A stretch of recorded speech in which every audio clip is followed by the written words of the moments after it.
আজকে যে সংবাদ সম্মেলনের বিষয়টি, এই বিষয়টি আসলে কোনগুলো চ্যালেঞ্জ রাখেন এই বিষয়ে আপনি যে সংবাদ সম্মেলন করছেন, তো আসলে কেন এই সংবাদ সম্মেলন এবং কার বিরুদ্ধে, আর তিনি একজন সাংবাদিক হিসেবে কেনই বা আপনার বিষয়ে লাগবে, যেহেতু এখানে আরো লোক আছে, আপনি সংক্ষিপ্তভাবে এই বিষয়গুলো একটু আলোচনা করেন। আসসালামু আলাইকুম রহমতুল্লাহি ওবরকাতু। আমি মুফতি মাহমুদুল হাসান। সাংবাদিক আব্দুল বারী আমার শ্রদ্ধেয় বড় ভাই, উনি আমাকে যথেষ্ট স্নেহ করেন এবং আমি ওনাকে যথেষ্ট সম্মান করি। যে গত 12ই ফেব্রুয়ারি 2026 ইংরেজি, সে 12 ফেব্রুয়ারির আগে 1-1.5 মাস আগে আমাকে ফোন দিয়ে বলেছিল যে ভাই, আমার বড় ইচ্ছা যে যেহেতু তোমরা বিভিন্ন মসজিদে এবং বিভিন্নভাবে লোকদেরকে কোরআন হাদিসের প্রসার করাও, এতে অনেক লোক উপকৃত হয়। তো আমার বড় ইচ্ছা আমিও একটা মাহফিল কুলিয়ার সরকারি প্রাথমিক বিদ্যালয় মাঠে একটা মাহফিল করে আমিও এলাকার লোকদেরকে কোরআন এবং হাদিসের কিছু জ্ঞান দিব ইনশাল্লাহ। আমি বললাম মাশাআল্লাহ, খুবই ভালো উদ্যোগ, আমরা স্থানীয় আলেম ওলামা যারা রয়েছি আমরা পূর্ণভাবে আপনাকে সহযোগিতা করব। তারপরে কিছুদিন পর আবার উনি আমাকে ফোন দিলেন যে ছোট ভাই কি অবস্থা? বললাম জি ভাই ভালো। তাই আমি বললাম যে সভাপতি কে হবে? বলছে ভাই আমি সভাপতি আমি নিজেই থাকবো, কোনো প্রধান অতিথি বিশেষ অতিথি কেউ থাকবে না, আমি নিজে এটা পরিচালনা করবো। মাশাআল্লাহ, খুব ভালো। তারপরে উনি আবার একদিন আসে আমার হাতে ডাইরেক্ট একটা পোস্টার দিলেন, দিয়ে বললেন যে এই যে বক্তাগুলো আমি সিলেক্ট করেছি। পোস্টারটা পাওয়ার পরে আমি আমার শ্রদ্ধেয় বড় ভাই আব্দুল বারী ভাইকে বললাম যে ভাই, আপনি নিজে একজন হানাফির লোক এবং আমাদের যে কুলিহার এবং চকভবানী, ইলশাগাড়ি, জাফরাবাদ, এই চকগোপাল, এই এলাকার মধ্যে 99% সকলেই হচ্ছে হানাফির অনুসারী। আপনি নিজেও হানাফি এবং এলাকার যারা রয়েছে সকলেই 99% হানাফি। আপনি একজন হানাফি হয়ে 99% হানাফি এলাকায় সালাফি যে 5টা বক্তা আপনি নিয়েছেন, এটা কেন করলেন? এখানে তো জনগণের মধ্যে একটা বিভ্রান্ত তৈরি হতে পারে। কেননা যে যারা সালাফি তারা তাদের বক্তব্যগুলো বলবে, যে যেটা আমল করে সে সেটা বলবে। হঠাৎ করে যে একটা বিতর্কমূলক যদি কোনো বক্তব্য দিয়ে দেয়, তাহলে এলাকার মধ্যে একটা তো বিশৃঙ্খলা হতে পারে। অতএব আপনি এটা করেন যে আপনি হচ্ছে 3টা সালাফির বক্তা রাখেন আর হানাফির বক্তা আপনার মন মতো আপনি রাখেন, তাহলে কোনো বিশৃঙ্খলা যেন না হয়। তারপরে তিনি বললেন এটা তোমাকে ভাবার বিষয় নয়। তারপর আমরা স্থানীয় আলেম ওলামা যারা রয়েছি আমরা আপসের মধ্যে পরামর্শ করলাম কি করা যায়। তো ওনাকে বোঝানোর চেষ্টা করা হলো, উনি কোনো মতে বুঝলেন না। উনি বললেন আমি ইউনো মহোদয় থেকে অনুমতি নিয়েছি, ওসিক থেকে অনুমতি নিয়েছি, ডিসিক থেকে অনুমতি নিয়েছি। তারপরে আমরা স্থানীয় আলেম ওলামা যারা আমরা রয়েছি আমরা মাহফিলের আগে ইউনো মহোদয়ের কাছে আমরা গেলাম। ইউনো মহোদয় মোটামুটি আলহামদুলিল্লাহ অনেক ভালো মানদার, সার্বিকভাবে উনি সবসময় খোঁজ খবর রাখেন এবং আলেম ওলামাদেরকে উনি অত্যন্ত স্নেহ করেন, ভালোবাসেন, মহব্বত করেন এবং যেগুলো মাদ্রাসা মসজিদ যেগুলো রয়েছে ওগুলো মাদ্রাসা মসজিদের মোটামুটি আলহামদুলিল্লাহ উনি খবর রাখেন। এবং এই যে রমজানের মধ্যে ইউনো মহোদয় আমার মাদ্রাসায় 10,000 টাকা ইফতারি করানোর জন্য ছাত্রীদেরকে খাওয়ানোর জন্য উনি আমার দিয়েছিলেন, এই জন্য ওনার প্রশংসা আমি করলাম। যখন আমাদেরকে খোঁজ খবর রাখেন, আমরা আবার ওনার কাছে গেলাম, যাওয়ার পর ইউনো মহোদয়কে বললাম যে এরকম কুলিয়াহার মাঠে যে একটা তাফসির কোরআন মাহফিল হবে আপনাকে অবগত করা হয়েছে নাকি? তিনি বললেন যে না, আমাকে এই বিষয়ে লিখিত আকারে কোনো অনুমতি নেওয়া হয় নাই। তারপর আমরা বললাম যে একটু বিষয়টা একটু দেখেন, যেহেতু বিতর্কমূলক যেন কোনো আলোচনা না হয়। উনি সাথে সাথে এক গাড়ি পুলিশ উনি পাঠিয়ে দিলেন, ওসিকে ফোন দিলেন, ওসি আবার এক গাড়ি পুলিশ পাঠিয়ে দিলেন। আসসালামু আলাইকুম। সুজন সাহেব কেমন আছেন? হ্যাঁ, চিনতে পারছেন? হ্যাঁ, আমি আসে তো বললাম যে ভাই তো আমাকে দেখলে চিনবে। নাম্বার নাই, আগে কথাবার্তা হয়েছে। এখন বলেন ভাই কি কারণে আসছেন, আমাকে তলব করেছেন? যে এখানে আপনার যেটা আপনাদের বিভাজন সাইলেন্ট করো তো, মোবাইল সাইলেন্ট করো আছে এখানে একটা গ্যাঞ্জাম হতে পারে, আগামীকালকে আশঙ্কা আছে। আমাদের উদ্দেশ্য বন্ধ করা এরকম না। আচ্ছা, আমাদের উদ্দেশ্য হলো যে এখন যে আপনার তফসিল ঘোষণা হয়েছে, এটা আমার চেয়ে আপনি ভালো জানেন। হ্যাঁ বলেন। এখন আপনার না, আমার চেয়ে ভালো জানি না, আপনারা বেশি আইনের লোক, আপনারা বেশি জানবেন, আমরা শুনি। নির্বাচন কমিশনে আমরা বেশি জানলো, কাগজে কলম আমরা নেই। সভা সমাবেশ করা এখন তো নিষেধ আছে। তাহলে এখন আমাদের পরামর্শ হলো যে আপনি একটা অনুমতি নিয়ে নেন ডিসি স্যারের কাছ থেকে। আচ্ছা, রিটার্নিং কর্মকর্তা আচ্ছা, আর এসপি স্যারের কাছ থেকে অনুমতি নেন, তাহলে আমরা সার্বিক সহযোগিতা করবো। আর যদি ওনারা করবেন ইনশাআল্লাহ, হ্যাঁ, সেক্ষেত্রে তো আমরা আপনাদেরকে সহযোগিতা করবেন না, মানে আপনারা আমাকে সহযোগিতা করবেন না।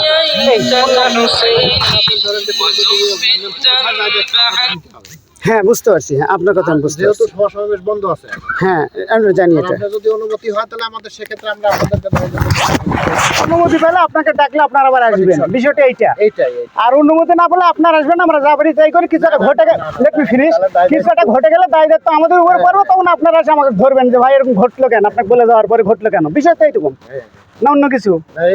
আচ্ছা তাহলে আমাকে একটু দয়া করে বলেন, আপনাকে অভিযোগ দিয়েছে কে? আমাকে অভিযোগ, হিন্দু মানুষ দিছে না মুসলমান দিছে না বৌদ্ধ না খ্রিস্টান? আমাকে অভিযোগ না, শুনেন আমাদের তো গোয়েন্দা তথ্য হলে এখানে একটা ঝামেলা হওয়ার সম্ভাবনা আছে। এই ইসলামী ধর্মীয় যেগুলা আপনার সভা সমাবেশ হচ্ছে, ওখানে যদি ঝামেলা না হয় আমরা যাই না, আচ্ছা তাই না? কারণ আসলে এগুলা তো বন্ধ করা আমাদের কাজ। আচ্ছা এখন যেহেতু আপনার তফসিল ঘোষণা হয়েছে, আপনি সভা সমাবেশ করবেন, আর এখানে ধরেন যে তথ্য পাওয়া যাচ্ছে যে গ্যাঞ্জাম হতে পারে, তাহলে সেক্ষেত্রে আপনাকে অনুমতি নিয়ে আসতে আচ্ছা তাহলে আমি আপনার সাথে একটু সহযোগিতা নিই। এরা যারা আছে সবাই তো এখানকার স্থানীয় মানুষ, জি জি মানে বাইরে থেকে কেউ আসেনি। জি এখানে যারা আছে আমি মনে করি এখানকার স্থানীয়। আপনি গোয়েন্দার তথ্য পেয়েছেন যে এখানে গন্ডগোল হতে পারে, তো তাহলে আপনি গোয়েন্দার কাছ থেকে আপনি একটু খোঁজ নেন। আর আপনিও গোপনে প্রকাশ্যে, আপনি ভাষা বুঝেন, আপনারাও জানেন, আপনি গোপনে প্রকাশ্যে তথ্য নেন যে আসলে এই প্রোগ্রামটা আসলে গন্ডগোল হওয়ার প্রোগ্রাম, না গন্ডগোল ছাড়া প্রোগ্রাম হতে পারে, না শান্তিপূর্ণ হবে, না শান্তিপূর্ণ ছাড়া হবে। যদি গন্ডগোল হয় বা অশান্তি হয়, বিশৃঙ্খলা হয়, তাহলে আপনাকে দাঁড়ায় থিয়ে এখানে মাইকিং করে ঘোষণা দিয়ে আমি বন্ধ করে দেবো। সমস্যা আছে? না আমি আরো কথা আছে, আপনাকে বলি না যে বন্ধ হ্যাঁ করে দেন। আপনার সাথে আরো কথা আছে আমার, সেটি হচ্ছে আপনি আমাকে অনেক আগে থেকে চিনেন, অবশ্যই আমিও আপনাকে অনেক আগে থেকে চিনি। আপনার অনেক স্যাররাই অনেক জায়গায় চলে গেছে, আপনার আল্লাহ আপনাকে আবার এখানে নিয়ে আসতে দেখা হয়েছে। আমিও এখানে এলাকায় তেমন থাকি না, সেটা জানি। আমি থাকি রাজশাহীতে। তো আমার এখানে যে কর্মসূচিগুলো আছে, এই কর্মসূচি এক নজরে কি আপনার জানা আছে, দেখছেন কি? না আমাদের কাছে তথ্য হলো এটাই, মানে গন্ডগোলের তথ্য খালি আছে আপনার ভিতরে, আপনার এই খালি গন্ডগোলের তথ্য আছে, সমাবেশ নিয়ে আর কোনো তথ্য নেই। এখন এখন আমরা ইউনো স্যারকে ফোন দিয়েছিলাম আচ্ছা যে আপনার কাছে কোনো অনুমতির আকার আছে কিনা, আচ্ছা আপনার তথ্যগুলোকে অনুমতি দিতে। উনিও বলছে আমার কাছে কোনো অনুমতি নেই। আচ্ছা এখন এই তো, এখন আমার যেটা বলার সেটা হচ্ছে যে আপনি এই কথা বলা ডিস্টার্ব করো না, কথা বললে চলে যাও, এখানে আমি কথা বলতেছি, বুঝো না? মোবাইল বন্ধ করো। মোবাইল আসলে সবাই সাইলেন্ট করো ভাই, মানে ডোন্ট মাইন্ড। মানে আপনি তো আমাকে আগে থেকেই জানেন, আমার চারিত্রিক বৈশিষ্ট্য জানেন, আমার চলাফেরা জানেন, আমার 2 নম্বরই 1 নম্বরই সব জানেন। আপনার জানা মতো আপনি বলেন আমি নিট অ্যান্ড ক্লিন না মানে খারাপ মানুষ বা খারাপ প্রকৃতির? আমি তো আপনার ব্যক্তিগতভাবে কিছু বলি নাই ভাই। না আমি প্লিজ সামাজিকভাবে একটা অনুষ্ঠান চলছে। ভাই হিসাবে বলছি, জিজ্ঞেস করছি। আপনি আইনজীবী মানুষ, আপনার সাথে আমাদের অনেক উঠা বসা যে কাজকর্ম করেছি, সেই কাজকর্ম থেকে বলছি আমার এলাকার মানুষের শুনে থাক যে আমি ভালো কি খারাপ, একটু একটা সার্টিফিকেট দিয়ে যান শুনে। আমি তো আপনাকে কথার কথা বলছি, সার্টিফিকেট দিতে হবে। কথা বলছি। হ্যাঁ। আচ্ছা এখন আমার কথা হচ্ছে, আমি এইখানে আমি একটা প্রোগ্রাম করতেছি, আমাকে একটু দয়া করে, আপনি গোয়েন্দা রিপোর্টে আপনি এখানে এসেছেন, কিন্তু কেউ না কেউ আপনাকে লিখিত অভিযোগ দিয়েছে। লিখিত অভিযোগ এখন পর্যন্ত আমার কাছে নয়। ও না পুষলে আপনার নলেজে আছে, আমি নিশ্চিত কপি আমার কাছে আছে, আমি বলি কপি আমি পেয়ে গেছি অলরেডি। আপনি এখানে পৌঁছার আগেই কপি আমি পেয়েছি। কিন্তু আমি পাই। হ্যাঁ আপনি পাননি, তাহলে আপনি শুধু গোয়েন্দার জন্য, গোয়েন্দা তথ্য নিয়ে আপনি এসেছেন, আপনি গোয়েন্দা তথ্য নিয়ে আপনি এখানে ওসি এসেছেন। স্যারও কিন্তু আসতেছেন, ওসি স্যারের হ্যাঁ। কাছে তথ্য গেছে, যখন ওসি স্যার বলছে যে ওখানে যান, ওখানে একটা ঝামেলা হতে পারে, হ্যাঁ তাহলে আমি আমার প্রাথমিক কাজকে, আমার কাজকে তো বন্ধ করা না না না, আপনাকে খোঁজ খবর নিতে হবে, খোঁজ খবর না, খোঁজ খবর নিতে হবে, অনুমতি নিয়ে আসেন। হ্যাঁ খোঁজ খবর নিতে হবে, কর্মকর্তা যদি অনুমতি দেয়, খোঁজ খবর নিতে হবে, খোঁজ খবর নিতে হবে। হ্যাঁ আচ্ছা এখন আপনার লিখিত অভিযোগ কে দিয়েছে সেটা আমার এলাকার মানুষের একটু জানা দরকার। Let me finish. আমি একটু বলি, আপনি এখানে এসেছেন, আপনি তো কারো না কারো কমপ্লেন পেয়ে এসেছেন, আপনি বলছেন গোয়েন্দা তথ্য নিয়ে এসেছি। আচ্ছা গোয়েন্দা তথ্য ঠিক আছে, গোয়েন্দা তথ্যকে আমরা সবাই সম্মান করি, রাষ্ট্রের আইনকে আমি সম্মান করি, রাষ্ট্রের আইনকে আমি চরমভাবে সম্মান করার চেষ্টা করি, শ্রদ্ধা করি, আমার এলাকার মানুষের সম্মান শ্রদ্ধা করে। আমার এলাকার মানুষ শান্তিপ্রিয় মানুষ। আপনি দীর্ঘদিন ধরে এখানে আছেন, আপনি খোঁজ নিলে বুঝতে পারবেন যে মান্দার 14টা ইউনিয়নের মধ্যে কুলিয়ার গ্রামের মানুষ অনেক শান্তিপ্রিয়, আমি মনে করি এটা ব্যক্তিগতভাবে। আমি যদিও আমার গ্রামে কম আসি, কিন্তু আমি মনে করি এটা। আর আপনি আমাকে দয়া করে আমাকে বলতে হবে যে অভিযোগ দিয়েছে, কে অভিযোগ দিয়েছে তার নামটা প্রকাশ করতে হবে, তার নামটা প্রকাশ করতে হবে, আমার এই লোকগুলো জানবে। আর আর আপনি গোয়েন্দা রিপোর্ট পেয়েছেন, ভালো কথা, আলহামদুলিল্লাহ। গোয়েন্দা যদি আপনাকে নেতিবাচক কোনো রিপোর্ট দিয়ে থাকে, তাহলে দয়া করে আপনি সরজমিনে প্রকাশ্যে গোপনে আপনিও একবার তথ্য সংগ্রহ করেন। ঠিক আছে, আপনার স্যারকেও আমি বলবো, বলি করেন। আর আমি এইটা অন্তত 3 মাস আগে থেকে আমি প্রচার শুরু করে দিয়েছি। সুজন ভাই ভালো করে খেয়াল করেন, 3 মাস আগে ডেট করা। আমি প্রায় 3 মাস আগে থেকে এটা আমি প্রচার করতেছি, করে আসতেছি। আমি খোলা মনে সবই বলতেছি, আপনার জানাও দরকার, কারণ আপনি আমার সম্পর্কে যেহেতু জানা, আমার ক্যারেক্টার সম্পর্কে আপনার জানা আছে। 3 মাস আগে থেকে আমি এটা প্রচার করতেছি। এই প্রচার করার আগে আমার এইখানকার স্থানীয় আলেম ওলামা যারা আছে, আলেম ওলামা গোষ্ঠী যারা আছে, প্রত্যেকের সাথে আমি সেপারেটলি কথা বলেছি। সেপারেটলি কথা বলছি যে ভাই, আমাদের এই এলাকায় বড় কোনো মাহফিল হয় না, বড় কোনো প্রোগ্রাম কেউ করে না। তা আমি 2-1টা আলেম দেই, তোমরা 2-4টা আলেম দিয়ে একটা বড় প্রোগ্রাম করো, টাকা পয়সা যা লাগে আমিও দিই, তোমরা 10 টাকা দাও, বুঝেন? এই বলার পরে ওরা বলে যে বড় ভাই আমি পারবো না। কেউ আমাকে বড় ভাই বলে, কেউ চাচা বলে, কেউ আঙ্কেল বলে। এখানকার আলেম অনেক বড় বড় আলেম আছে, অনেক বড় বড় আলেম আছে, তারা আমাকে এইভাবে এইভাবে আমাকে সম্মান করে, আমি তাদেরকে স্নেহ করি, ছোট আমার সবার। আমি এক গ্রুপকে বললাম, ওই গ্রুপ বললো যে ভাই আমি পারবো না, বড় ভাই অনেক খরচ, টাকা পয়সা তোলা যায় না, সমস্যা হয়, আমি পারবো না, আপনি পারলে করেন।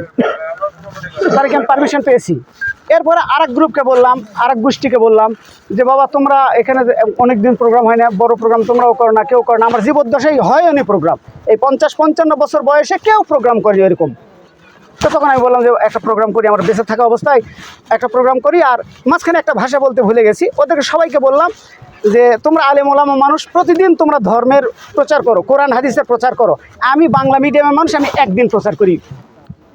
আমি তাদেরকে এইভাবে বললাম যে আমি একদিন প্রচার করব। আলেম ওলামা দিয়ে আমার যারা ফ্রেন্ড সার্কেল আছে, আমার যাদের সাথে আমার সম্পর্ক ভালো, তাদের মধ্যে কিছু কিছু আলেমকে নিয়ে আমি একদিনের প্রচার করব। একদিনে কোরআন হাদিসের প্রচার করব, কোরআন হাদিসের বাইরে কোনো কথা হবে না, কেউ কোনো কথা বলবে না। এই বলার পরে ওরা বললো যে আমরা এর মধ্যে নয়, আমরা পারবো না, এখন আমরা ব্যস্ত আছি, খরচ বেশি হবে, সামনে নির্বাচন আছে, আমরা পারবো না, আপনি পারলে করেন। এই শোনার পরে আমি ব্যক্তিগতভাবে তখন উদ্যোগ নিয়ে, তখন এখানকার স্থানীয় ব্যবসায়ী 2-4 জন যারা আছে, যে কোনো একটা কাজ করতে গেলে মানে মিল অমিল থাকতেই পারে। তো তখন আমি অনেকের সাথে কথাবার্তা বললাম, বলার পরে আমি পোস্টার, হ্যান্ডবিল, লিফলেট 2 মাস আগে থেকে প্রচার করতেছি, ছাপিয়ে, বুঝেন, 2 মাস আগে থেকে প্রচার করতেছি, মাইকিং করতেছি, সব করতেছি, সবার সাথে আমার কথা হচ্ছে। আমার যতটুকু জানা, আমার এই জানা মতে মানে কেউ কমপ্লেন দেয়নি, কমপ্লেন শুধু একজনের। এখানে স্থানীয় যারা আছে তারাও বলবে, কমপ্লেন শুধু একজনের। সেই একজনের নাম হচ্ছে, মানে ডাক নাম হচ্ছে মিলন, ভালো নাম কি বলতো তোমরা? মাহমুদুল হাসান। তার প্রতিষ্ঠানে যে পার্শ্বে একটা মাদ্রাসা আছে।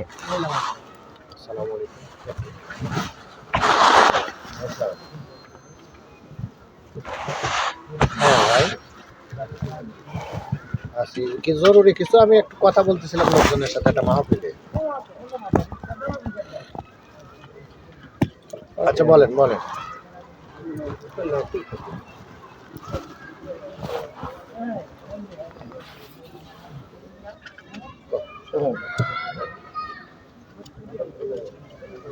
ঠিক আছে ভাই,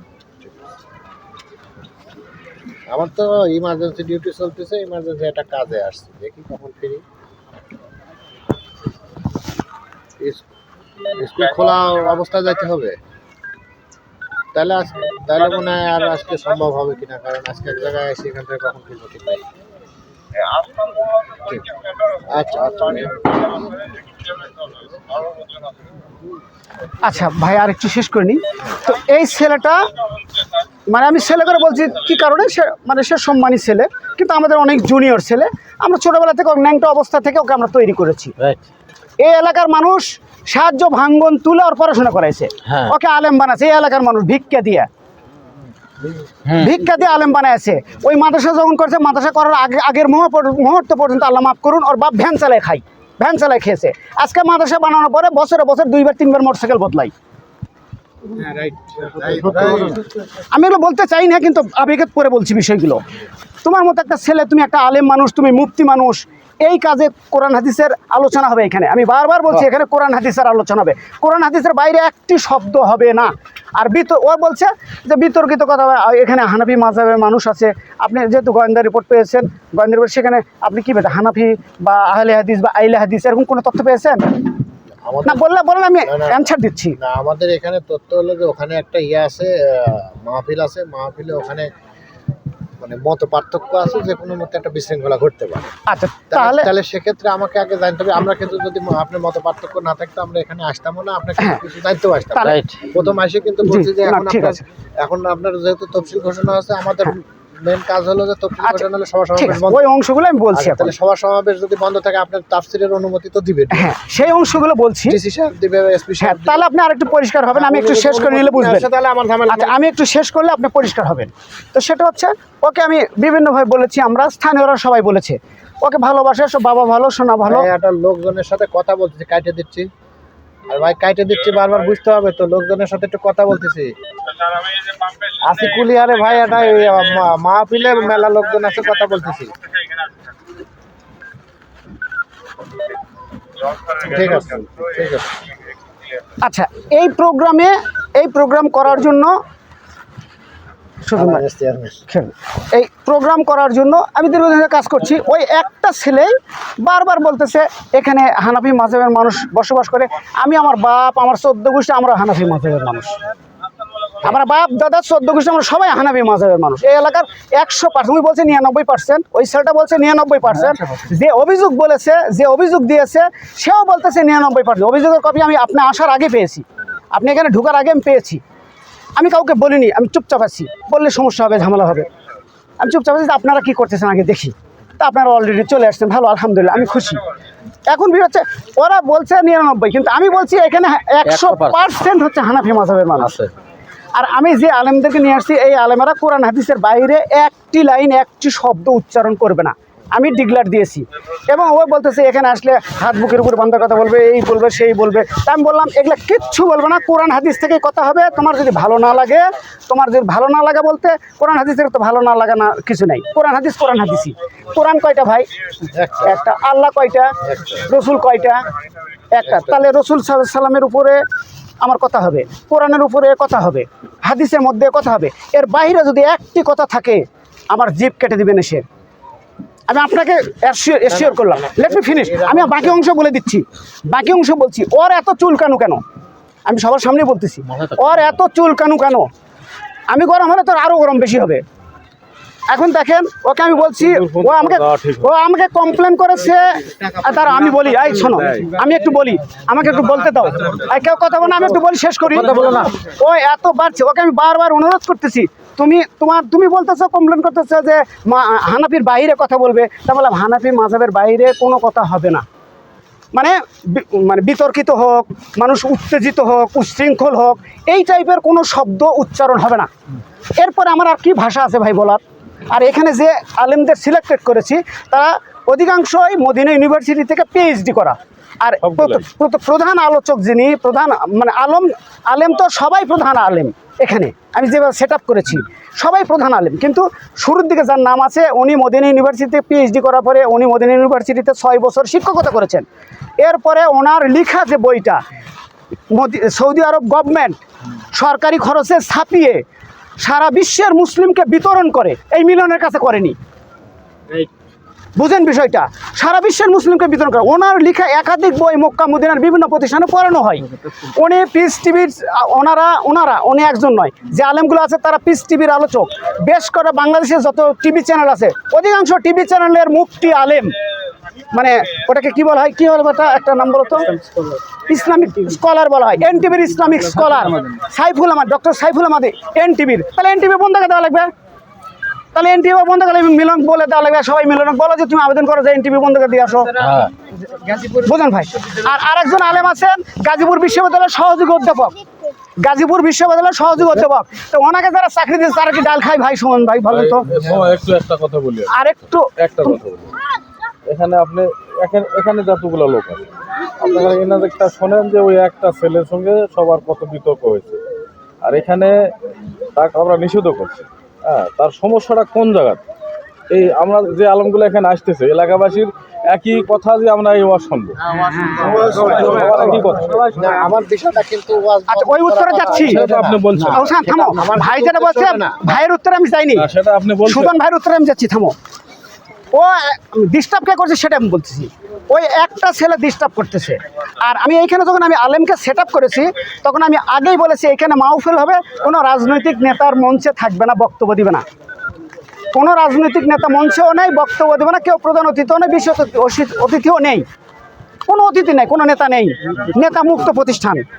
এরপরে আমি বলছি যে তোমরা তো তাহলে তোমাদেরকেও যে নিব, তোমার এখানে স্থানীয় আলেম, তুমিও যে একটা দলের সাথে সম্পৃক্ত, তুমিও একটা দলের সাথে সম্পৃক্ত, যেহেতু আমি নেতা ছাড়া নিচ্ছি তাহলে তোমাকে তো আমি আর নিতে পারছি না। তবে তোমরা থেকে শোনো, কোনো সুবিধা অসুবিধা থাকলে তোমরা আমাকে বলো, ওই আলেমদের সাথে তুমি বসো, তোমার যদি কোনো অসুবিধা থাকে, তোমার কিছু জানার যদি থাকে তুমি তার সাথে বসে শোনো যে স্যার কি ভাই কি ভালো কি হুজুর কি মাওলানা সাহেব কি মুফতি সাহেব, আমি এটা জানি না বা আমরা এটা জানি না, আমার এলাকার মানুষ এটা না বিতর্কিত হচ্ছে, আমাকে একটু ভেঙে দেন আমার এলাকার মানুষের সামনে।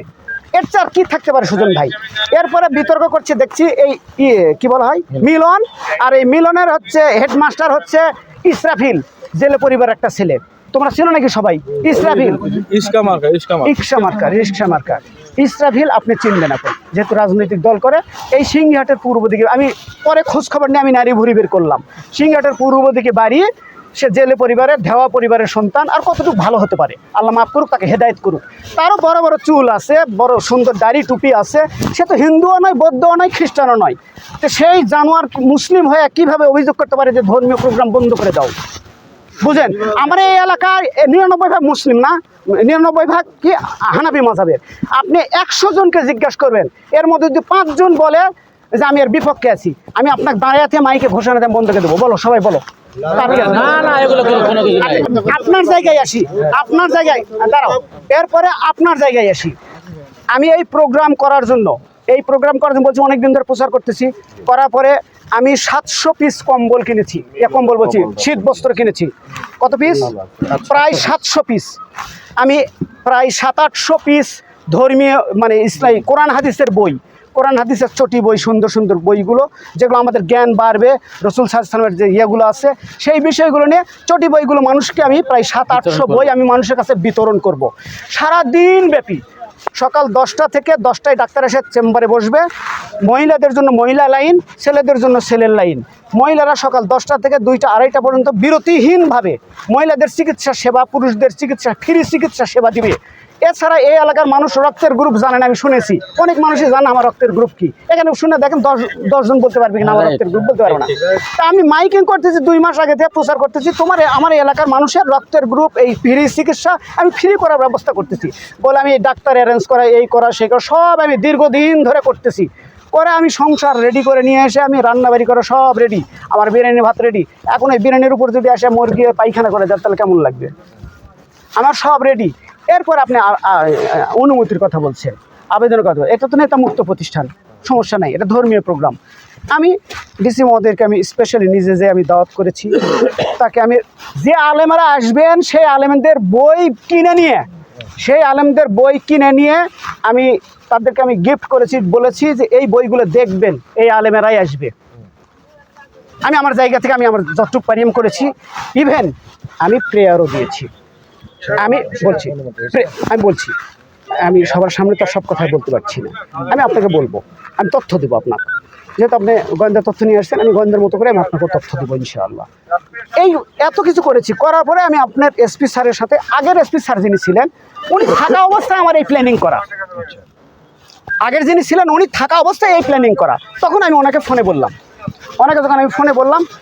উনি আমাকে চিনে না, আমি ওনার কাছে চিনি না, কিন্তু আমার নাম্বার সবাই কম বেশি তো বোঝে, নাম মোবাইলে ভেসে উঠলে কে বলছে না বলছে।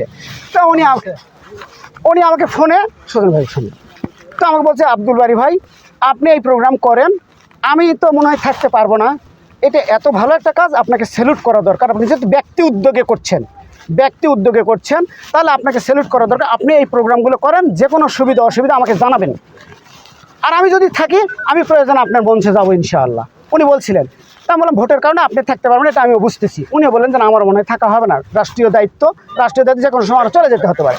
ভালো কথা, আলহামদুলিল্লাহ। ওনার সাথে প্ল্যানিং করে, ওনার সব কথা তো আমার কাছে আছে, প্ল্যানিং করার পরে আমি এগুলো সব আয়োজন করেছি।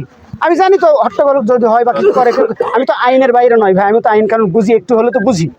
সেই অনুযায়ী আমি ওনার সাথে প্ল্যানিং করে কাজ করেছি। করার পরে নতুন যিনি এসছেন, আপনার যে স্যার আসছেন, ওনার সঙ্গে আমার একাধিক দিন কথা হয়েছে ওনার সঙ্গে। সব কথার পরে সর্বশেষ ওনার কথা হচ্ছে, ভাই এটা একটা মানে অরাজনৈতিক প্রতিষ্ঠান, এটা একটা মানে আমি একটু সবার খোলামাঠেই বলছি এইবারে। বলেন। এসপি সাহেব আমাকে বলছে এটা একটা অরাজনৈতিক প্রতিষ্ঠান, এটা খুবই ভালো একটা উদ্যোগ, এই উদ্যোগকে আমি স্বাগত জানাই। আপনি সফলভাবে এটা করেন, এটা আমি দোয়া করি, আমি চাই এটা হোক, এটা আপনারা করেন। আপনার যে কোনো সুবিধা অসুবিধা সমস্যা হলে আমাকে জানাবেন, কোনো অসুবিধা হোক বা কোনো ত্রুটি বিচ্যুতি থাকলে আমাকে দয়া করে জানাবেন। আমি নিজে যেয়ে তাকে আমি প্রেয়ার দিয়ে আসছি, কথা বলে দিয়ে আসছি। আমি আইন মেনে আমি ডিসিকে যেয়ে বলেছি যে আমি তো মাহফিল করবো নির্বাচন আগে, ওই সময় তো নির্বাচন কমিশনের চিঠি হয়েছে, রাষ্ট্রীয়ভাবে চিঠি হয়েছে, আপনি দায়িত্বে আছেন। তা আমি আইনের বাইরে নয়, আমি আইনকে শ্রদ্ধা করি, তাই আমরা আপনার কাছে এসেছি। মাহফিল বহু হয়েছে, নওগাঁ জেলায় বহু মাহফিল, কয়টা পাশ করে নিছে আইনের, কথার কথা বলছি আমি, কয়টা পাশ হয়েছে? অন্তত যদি 100টা হয়ে থাকে 3টাও পাশ হয়নি, বা 3টারও অনুমতি লাগেনি, 3টাও আবেদন করেনি। কিন্তু আমি আব্দুল বারী শুরুতে আমি প্রেয়ার দিয়ে তাকে বলেছি আমি আইনের মধ্যে থেকেই আমি মাহফিলটা করতে চাই। এখানে মানুষ নিয়ে এসে ন্যাংটা নাচও দেখাবো না, এখানে নিয়ে এসে কিছু করবো না। আমি ধর্মপ্রাণ মুসলিম মানুষ, আমার এলাকার মানুষ, আমার জীবদ্দশায় আমি এখানে ভালো কিছু করতে পারিনি, আমি বাইরেই থেকেছি সবসময়। আমি এইখানে এসে আমি আমার পরিচিত যে আলেম আছে তাদেরকে নিয়ে আমি ধর্মের জ্ঞানগুলো আমি এলাকার মানুষকে আমি একটু প্রচার করে একদিনের জন্য প্রচার করবো। আর এরা দৈনিক করতেছে করুক, আমার আপত্তি নেই। এটা কি আমার অপরাধ ভাই? না, আপনাকে কোনোদিন আমার ক্ষমতা দেখছেন, দেখাইছি কাউকে? আপনি বহুদিন চাকরি করেছেন মান্দায়, কোনোদিন আমার ব্যাপারে কোনো রাগ করা বা আমি কাউকে অ্যাকশনমূলক কিছু করে দেখাইছে বলতে পারবে? আপনার পুলিশকে নিয়ে আমি যত রিপোর্ট করেছি, বাংলাদেশে কোনো পুলিশকে নিয়ে কোনো সাংবাদিক রিপোর্ট করতে পারবে? আমি যে স্টাইলে রিপোর্ট করেছি বলতে পারবেন? আমার পুলিশের সংসার নিয়ে একটা রিপোর্ট করা আছে, দেখেছিলেন আপনাদের সুখদক্ষ নিয়ে? আপনি বলেন তো, আপনার জন্মের পরে এরকম রিপোর্ট শুনেছেন, কোনো দেখেছেন? পারবেন না। তাহলে আমি এত কিছু করার পরে আমি আমার ব্যক্তিগত উদ্যোগে আমি সোয়াবের আশায়, লেট মি ফিনিশ, কথা বল না, সোয়াবের আশায় আমি এত ভালো একটা কাজ করতেছি। আমি তো নিয়ে এসে গান বাজনাও লাগাইনি, ওই মমতাজকে নিয়ে আসিনি, কাউকে আনিনি। এত কিছু করার পরেও আমার উপরে এত অশান্তি কেন ভাই? এটা একটা আমি অনুমতির ব্যাপার, তাদের সাথে সংশ্লিষ্ট দপ্তরের কথা আছে, আপনার স্যারের সাথে এসপি স্যারের সাথে কথা আছে। আমি আপনার ওসি স্যারকে যে আমি নিজে যে দাওয়াত দিয়ে কথা বলে দিয়ে আসছি, তো বললো যে তখন আমাকে বলছিল যে ওইখানে নাকি আমি শুনছিলাম যে হানাফি মাযহাব আর কি বলা হয় সালাফি বলেন। আর ভাই সালাফ কারা? ওই বুক থেকে জিজ্ঞেস করেন তো ভাই, সালাফ কারা? সালাফ কাকে বলে? আমি কি আপনার মতো এত জানি না? তারপর আমি জানি, আমিও বাঙালি মানুষ, আমিও তো বাঙালি মানুষ, আমি তো জানি আপনার মতো বাংলা পড়া মানুষ। তারপরে তো আপনি আমার সাথে ভালো কথার কথা বলছি ভাই, না জ্ঞান সবার সমান না। এখানকার কথা হয়েছে শেষের পথে। তো এখন ওকে এত কিছু বলার পরে, ওকে বাবা বলে সোনা বলে বোঝানোর পরেও ও যে ওরা দুইজনে মিলে ওই যে মামুনুল হকের লোককে নিয়ে যে আচ্ছা কমপ্লেন দিচ্ছে, ওর বাড়ি হচ্ছে সেই সিংহিহাট তো আপনি চিনেন, সিংহিহাট এখান থেকে 3-4 কিলোমিটার দূরে। প্রোগ্রাম তো সিংহি না, আবেদনও করতেছে সিংহিহাটের মানুষ, এখানকার স্থানীয় লোক আবেদন করেনি। আর ওই পিছন থেকে পিন মারতেছে। আল্লাহর দেয়া টাকা দিয়ে আমি এই প্রোগ্রামগুলো করতেছি। কাউকে এই এলাকায় বলে জিজ্ঞাসা করেন, কার কাছে আমি 1 টাকাও চাইনি, এখন পর্যন্ত চাইনি। যে টাকা পেয়েছি আমি আল্লাহর কাছে, আল্লাহর টাকা নিয়ে করার। তাহলে আমার কত কষ্ট হবে ভাই? সেই ধর্মীয় প্রোগ্রাম, এটা তো অন্য কোনো প্রোগ্রাম, এটা কেন আপনি বানচাল করবেন? ওর আপনজন কে আছে? এই যে ওরা সব আপনি একটু জিজ্ঞাসা করেন ওর কে হয়? আমার নিজের হলো মমতা, জিজ্ঞাসা করেন। এখন শুনেন কি বলছে। জিনিসটা তুমি এইভাবে ভাবো না, ভাবলে ক্ষতি হবে। আমরা তো ওটা রাসান ভাই, আমার বড় ভাই, আপনার কার কাছে জিজ্ঞাসা করলে জিজ্ঞাসা করেন, জনগণের পক্ষ থেকে একটা কথা বলতে চাই। জিজ্ঞাসা করেন, আপনি জিজ্ঞাসা করেন। হচ্ছে আপনি জনগণের সবার কাছে জিজ্ঞেস করেন যে সভা তোমরা চান কিনা, কারণ যেহেতু আপনাকে একটা রিপোর্ট করতে হবে। ভিডিও করেন না কেন? না, যেহেতু আপনি একটা রিপোর্ট করতে হবে, যেহেতু আপনাকে এই কতগুলো ভিডিও করার সময় স্যার আপনাকে যেহেতু একটা রিপোর্ট করতে পাঠাচ্ছে, তাহলে আপনি রিপোর্টটা সঠিক দেন যে এটা জনগণ সবাই আশপাশে বাড়ি, সবাই আমরা সবাই চাই জনের মতো একটা ব্যক্তি অন্তত 10 জনের চিকিৎসা হবে, একটা কম্বল পাবে, একটা জ্ঞানের কথা শুনবে, একটা কোরআন হাদিস থেকে কথা হবে। ওনাকে আমরা ছোটবেলা থেকে ওনাকে আমরা চিনি, ওনার বংশবেলা পর্যন্ত আমরা চিনি। সেই সুবাদে আপনি একটা রিপোর্ট দেন, জনগণ এটা চাই। আপনি যা জরিপে পাবেন তাই দেন। কয়জনের বিপক্ষে কয়জন স্যার? এই রিপোর্টটা আপনি এত বড় একটা উদ্যোগ নিয়েছে, আমরা খুব খুশি, এই খুশি। আমরা তো মাথায় কাম করতেছেন আমাকে এখন। ধরেন যে হয়তো 50 জন লোক, কি ধরনের কথা? এই কুলিয়ার গ্রামে তো 50 জন লোক না। আপনি বললে আমি এখনই 200-500 লোক চলে আসবেন ইনশাআল্লাহ। হ্যাঁ বলেন। কথা বলি, এখানে ধরেন যে আপনার 500 বা 1000 লোকের বসবাস।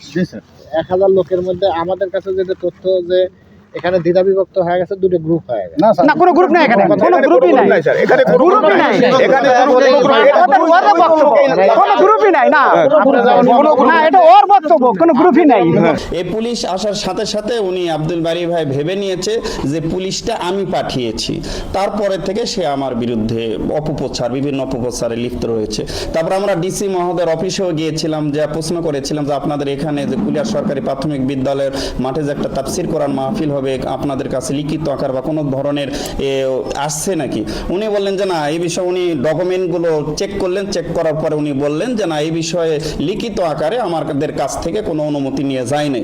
তারপর আমরা বললাম যে যাক, বিষয়টা একটু গোয়েন্দা যারা আছে ওদেরকে একটু দিবেন, যাতে বিতর্কমূলক কোনো আলোচনা যেন না হয়। তারপরে এখানে জামানদার ডিএসবি বাবুল ভাই আছে, ওনার সাথে প্রায় আমাদের আলোচনা হয়। অবশেষে আমরা সকলেই চলে এসেছি। আমরা এলাকা, আমি আব্দুল বারী ভাই, শ্রদ্ধেয় বড় ভাই, ওনাকে একবারও বলেন যে আপনাকে আমি মাহফিল করতেই দেব না, এরকম আমি কথা বলি নাই, এবং স্থানীয় আলেম ওলামাও কেউ বলে নাই। একেবারে ব্যক্তি উদ্যোগে এটা করতে চাচ্ছি ইনশাআল্লাহ। আর সভাপতিত্ব আমি নিজেই করব ইনশাআল্লাহ। আচ্ছা আচ্ছা, মাশাআল্লাহ। ঠিক আছে, প্রধান অতিথি, বিশেষ অতিথি পরে সিলেক্ট করব আর কয়েকদিন গেলে। আচ্ছা আচ্ছা, ঠিক আছে। আর কয়েকদিন গেলে প্রধান অতিথি, বিশেষ অতিথি সিলেক্ট করব। আমি কথা বলে রাখছি। হ্যাঁ, আচ্ছা, আল্লাহ সহজ করে দিন। জি আমিন। আমি লোকালি অন্য কাউকে, নেতাদেরকে অতিথি বানাইনি আর কি। হ্যাঁ, কারণ ওই সময় তো ভোটের মৌসুম। ভোটের মৌসুম, আর অনেক আলেম ওলামাদের সাথে আমার যোগাযোগ আছে। তো আল্লাহকে যেন বলতে পারি যে আমার যেহেতু 2-4 জন আলেমের সাথে উঠা বসা আছে, আমার এলাকার মানুষকে আমি অন্তত একদিনের জন্য হলেও, এই 20-30-50 বছরের ইতিহাসে আলেম না হলেও একদিনের জন্য হলেও যেন ওইখানে আমি একটা প্রোগ্রাম করতে পারি, আমার এলাকার মানুষ যেন জানতে পারে বা বুঝতে পারে। বিষয়টা এরকম কি? এটা কি ভুল হচ্ছে আমার আইডিয়া? না, ঠিক আছে ভাই, আপনার বড় আইডিয়া হবে। তো আমি এরকম প্ল্যান করে মনে করছি যে তাহলে অন্তত আমার পক্ষ থেকে একটু দিয়ে দিই। তোমরা তো দাওয়াত প্রতিদিনই দিচ্ছ, বুঝছো? তোমরা প্রতিদিনই দিচ্ছ। তাই আমি এই 20-50 বছরের ইতিহাসে আমি একটাবার অন্তত এলাকার মানুষকে একটু দিয়ে আসি, তাহলে এলাকার মানুষও বলতে পারবে যে ঠিক আছে, ওই আলেম না হয়ে অন্তত আমাদের জন্য একটু উপকারে আসছে। এলাকার মানুষের, ওই এলাকার আলো বাতাস খেয়ে আমাকে বড় হতেছে, ছোটবেলা থেকে ওইখানে বড় হয়েছে। ওই এলাকার মানুষের সাথে আমার একটা সম্পৃক্ততা তৈরি হয়েছে। তা তো অবশ্যই। তো ওই এলাকার মানুষের সাথে আমার আলাদা একটা হক আছে। তো সেই হক আদায়ের জন্য অন্তত আমি মনে করলাম যে আমি একটাবার হলেও ওই এলাকায় একটা প্রোগ্রাম করি। তো সেই একটা, আমার প্রোগ্রাম হচ্ছে একটা, আর তোমরা দৈনিক করো। তো দৈনিক করো, তোমাদের জন্য আমরা যতটুকু পারি সহযোগিতা করি আর না করি, যেভাবে আছি। কিন্তু আমি একদিন করতেছি, এই একদিনকে তোমরা, আমি মনে করি তোমরা সবাই মিলে যদি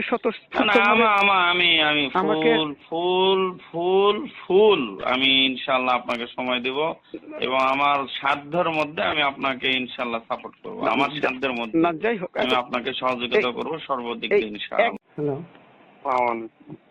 ওয়ালাইকুম আসসালাম। বড় ভাই ভালো আছেন? আছি আলহামদুলিল্লাহ। কি খবর, ভালো আছো? আলহামদুলিল্লাহ। বলো দি, কদিন ফোন দিচ্ছিলে, কি হয়েছে বলো?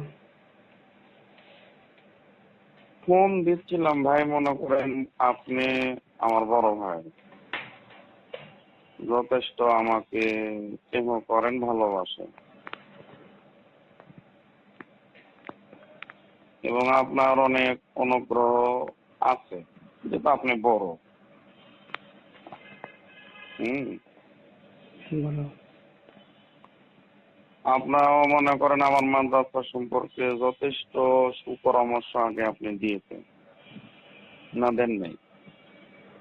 দিয়েছি, কিন্তু সেই দেওয়ার মধ্যে এখন, সেই দেওয়ার সাথে তো আর এখন অনেকটা মিল নেই। হ্যাঁ বলো, তুমি বলো। আপনি আমার মাদ্রাসার পড়াশোনা পর্যন্ত দিয়েছেন? বুঝিনি।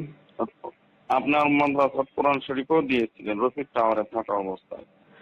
ঠিক ভালো মনে করে দিয়েছি, ভালোভাবে দিয়েছি, কিন্তু শেষে এখন তো মনে হচ্ছে গ্যাপ মনে হচ্ছে। সেই কারণে তো আমি দেওয়াও বন্ধ করি। তুমি অনেকবার চেয়েছো, তারপরে কিন্তু এড়িয়ে গেছি, আর দেইনি নানা কারণে। তারপরে বলো। আচ্ছা তোমার বলো, তুমি বলো, তারপর বলছি। বলো, তুমি আগে বলো। 3টা ফ্যানও দিচ্ছেন আপনি। আমি মনে হয়তো মাহফিলকে কেন্দ্র করে হয়তো বা আপনার মধ্যে, হয়তো আমার মধ্যে, হয়তো বা আপনি ধরে নিচ্ছেন তো মনোমালিন্য তৈরি হওয়ার কারণে হয়তো বা মনে করেন এমনটা। আমি কি তোমাকে বলেছি যে তোমার সাথে মনোমালিন্য হয়েছে?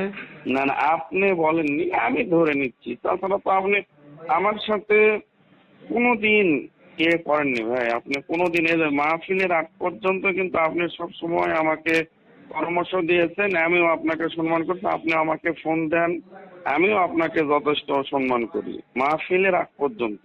মাহফিলের পরে কি তোমার সাথে আমি খারাপ ব্যবহার করেছি? হ্যাঁ, মাহফিলের পরেও কি তোমার সাথে খারাপ ব্যবহার করেছি? না, মাহফিলের পরে তো আপনার সাথে তো আমার কোনো দেখা নেই। সেই বলছি, কোনো খারাপ ব্যবহার করেছি? আর এখানে আপনি তো এলাকাতে তো, বা তোমার ব্যাপারে কাউকে খারাপ কথা বলেছি মাহফিলের পরেও? হ্যাঁ, মাহফিলের পরেও কি তোমার ব্যাপারে খারাপ কথা বলেছি কাউকে, বা খারাপ ব্যবহার করেছি? মাহফিলের পরে আগের মনে কথা তুমি করেন বললে, পরেও কি বলেছি তোমার ব্যাপারে কাউকে মাহফিলের খারাপ কথা? পরে আপনি ওই সাতবেরা মাদ্রাসা মুফতি আমিনুল্লাহ সাহেবের কাছে গিয়েছিলেন। হ্যাঁ, কেন গিয়েছিলাম? আচ্ছা, যাই হোক এটা ভাই, এই রিলেটেড ছোট দুই একটা কথা বলি তোমাকে, বুঝো। বলেন ভাই, অবশ্যই অবশ্যই। সেটা হচ্ছে কোরআন কয়টা? হ্যাঁ, কোরআন আমাদের কয়টা? একটা। একটা। আমাদের নবী রাসূল কয়টা? আমাদের একটা। হ্যাঁ, একটা। তো তাহলে সেখানে আমি বারবার সবাইকে বলা হয়েছে, তোমাদেরকেও বলেছিলাম যে তাফসিরুল কোরআন মাহফিল তোমরা করো, আমি তোমাদেরকে সহযোগিতা করি, তোমরাও আলেম দাও, আমিও দিই। এই কথাগুলো তোমাকে বলছিলাম, তোমাদেরকে সবাইকে বলছি, আলেম যারা আছো ওই এলাকায়। হ্যাঁ হ্যাঁ বলছিলেন। আমি একটু বলি, সেটি হচ্ছে যে মাহফিলটা আমি করলাম, তোমাকে আমি এই কথা বলছিলাম যে মিলন, তোমার ওই এলাকায় অনেকেই আলেম আছে, তুমি আছো, আতোয়ার আছে, কি ওই যে কায়েস আছে, ওয়ারেস আছে, তোমার একই পাড়ার মধ্যে মানে আলেমের কারখানা বলতে গেলে কতগুলো আছে, বেশ কয়েকজন আছে না? নাই? জি জি আছে, জি আছে। আমি বাংলা মিডিয়ামের মানুষ, আমি তোমাদেরকে সবাইকে আমার প্রায় একই রকমের স্টাইল সবাইকেই বলেছি, তোমাদের লেভেলে যারা আছো বলছি যে ওইখানে একটা প্রোগ্রাম করব, একটা মাহফিল করা হোক, তোমরা করো, আমি তোমাদেরকে আলেম দিয়ে, আমি দু একটা আলেম দিই, তোমরাও দিয়ে সহযোগিতা করো। তখন তোমরা তোমাদের মতো করে বলেছো যে না এখন সময় নাই, এখন পারবো না, আর এই মাহফিল করতে তুমি বলেছো যেমন মাহফিল করতে বড় ভাই অনেক টাকা ব্যয় হয়, এগুলো টাকা তোলা যায় না, সমস্যা হয়, করা যায় না। আমি বললাম তোমাকে সহযোগিতা করবো, আলেম আমিও দিই দুই চারটা দিই, তুমিও দুই একটা দাও, তাহলে আমরা একটা মাহফিল করি। তখন তুমি ঝাড়া জব দিলে, সেটা আমি বললাম ঠিক আছে বাদ দাও, আমি বলি শেষ করবো, তার তুমি বলো। তারপর আমি এই স্টাইলে অনেককেই বলছি, বলার পরে সবাই বলছে সামনে নির্বাচন, এটা হবে না। তখন আমি বলেছি, শেষ কথা বলেছি যে এই এলাকায় আমার অনেক আলেমদের সাথে আমার উঠা বসা আছে, চেনা জানা আছে। আমি মনে করেছি যে এই এলাকায় একটা ভালো মানে ধর্মীয় প্রোগ্রাম, তাফসিরুল কোরআন মাহফিল, একটা ভালো একটা তাফসিরুল কোরআন মাহফিল করা দরকার। আমার কাছে মনে হচ্ছে আমি বাংলা মিডিয়ামের মানুষ, আমারও অন্তত ধর্মের প্রচারের জন্য, মানে আমি যেহেতু তোমাদের মতো অ্যারাবিক লাইনে পড়াশোনা করতে পাইনি বা সুযোগ হয়নি, নানা আল্লাহ ভালো জানেন কি কারণে হয়নি। তো এখন আমি আমার চিন্তা চেতনা থেকে আমি ভালো আমার মতো আমার পছন্দের আলেমদেরকে নিয়ে আমি একটা শিডিউল করে আমি ওইখানে আমি প্রোগ্রাম করেছি বা করার প্ল্যান করেছি। সে কয়েক মাস আগে থেকে প্ল্যান করেছি। সেইখান থেকে তোমার ওই এলাকাতে একমাত্র আমি যতটুকু খুঁজে দেখেছি, তুমি একাই আমার সর্বশেষ বিরোধিতা করেছো। তোমার সাথে সঙ্গীয় হিসাবে, তোমার অনুসারী হিসাবে তুমি ওই যে ইসরাফিল, আমি যাকে আমি কোনোদিন দেখিনি, যার সাথে আমার কোনো পরিচয় নাই, কথা নেই, তাকে সঙ্গে করে নিয়ে তুমি আরো তোমার উপজেলার আরো দুই একজন তোমার সঙ্গীয় যারা আছে তাদের সাথে করে নিয়ে তুমি বিভিন্ন জায়গায় আমার ব্যাপারে UNO office, DC office, SP office, থানায় সব জায়গায় কমপ্লেন করেছো। পুলিশ আমাকে বিভিন্নভাবে জিজ্ঞাসাবাদ করেছে। একমাত্র তুমি ছাড়া ওই এলাকায়, তুমি বলো তো আমাদের ওই আশেপাশে 2-3 পাড়া মিলে তুমি ছাড়া কে বিরোধিতা করেছে? তুমি আমাকে একটু নাম বলো, 2-1 আর আমি চিনে থাকি তাহলে। আচ্ছা আপনি শেষ করেন, তারপর আমি বলবো। এই অংশটুকুই বলো আগে আমাকে। এই যে আপনি যে খুব সুন্দর কথা বললেন, আমি বলি তুমি ছাড়া সুন্দর, আপনাকে ধন্যবাদ। আমি বলি আপনি যখন মাহফিলে আলোচনা যখন করলেন, তখন আমরা বললাম ভাই আমরা পারবো না। যাই হোক ভাই, এই জিনিসটা হয়েছে কি মিস আন্ডারস্ট্যান্ডিং হয়েছে, আমি বুঝবো। তোমার এই বক্তব্যটা তো 2 জন নেন, আমার সেটা হচ্ছে তো শেষ মুহূর্তে এসে, শেষ 2 দিন 1 দিন আগের তোমার বক্তব্য এটা, যখন তুমি চ্যালেঞ্জ করে আপনি বললেন যে ইয়াতে কে কে গেছিল উপজেলাতে, আপনি এখানে বলছিলেন যে ইউনক থেকে অনুমতি নিয়েছেন। না আমি ইউনোর কথা বলিনি, শোনো, আমি ইউনোর কথা বলিনি। আমি বলছি আমার জায়গা মতো আমি আবেদন করেছি, সবার সাথে আমি দেখা করেছি, কথা বলছি। তুমি তো এদেরকে সবাইকে সাথে করে নিয়ে যা, তুমি আবেদন করেছো। আমি নিয়ে যাই না, আমরা সবাই, আমরা তো সবাইকে নিয়ে তোমরা গেছো, যে অভিযোগ করেছো। এখন মনে করেন আমি না হলেও সেদিন প্রায়, ঠিক আছে, তুমি তো নিজে আমাকে বলেছো। শোনো, তুমি যেদিন শরীর মোড়ে, আমি তোমাকে যখন ফোন দিলাম, তুমি শরীর মোড়ে যখন ওই যে শরীর মোড়ে মাদ্রাসার ওই শিক্ষকের নাম কি, আব্দুল আজিজ সাহেব, আব্দুল আজিজ, তখন তুমি আমাকে বলছিলে আমি আব্দুল আজিজকে নিয়ে আমি কথা বলতেছি। না এবং তুমি বলছিলে যে সাংগঠনিকভাবে, আমি শেষ করি, তুমি বলছিলে যে আমি সাংগঠনিকভাবে আমরা একটা ডিসিশন নিয়ে আপনাকে আমি ডিসিশনটা জানাবো। আমি মৌখিকভাবে ব্যক্তিগতভাবে আর আপনাকে আমি জানাবো না। এরকম ভাবে রাগ করে আমাকে কথাগুলো বলছিলে, সেই সময় আমিও তোমাকে বলছিলাম যে ওই লাইন বাদ। আমি আপনার দূরের দূরান্ত তোমার মতো আলেম যারা আছে তাদের বিরোধিতা ছাড়া তুমি যেমন যে মাদ্রাসার কথা বললে, ওই যে ৭০ চেয়ারম্যান মাদ্রাসার কি মুফতির কথা বললে, তার কথা তুমি বললে, এই যে এই দূর দূরান্তের আরো ২, ৪, ৫, ৭ জন ছাড়া মানে আর আমার স্থানীয় ভাবে এলাকার কি আছে সেটা বলা যায়।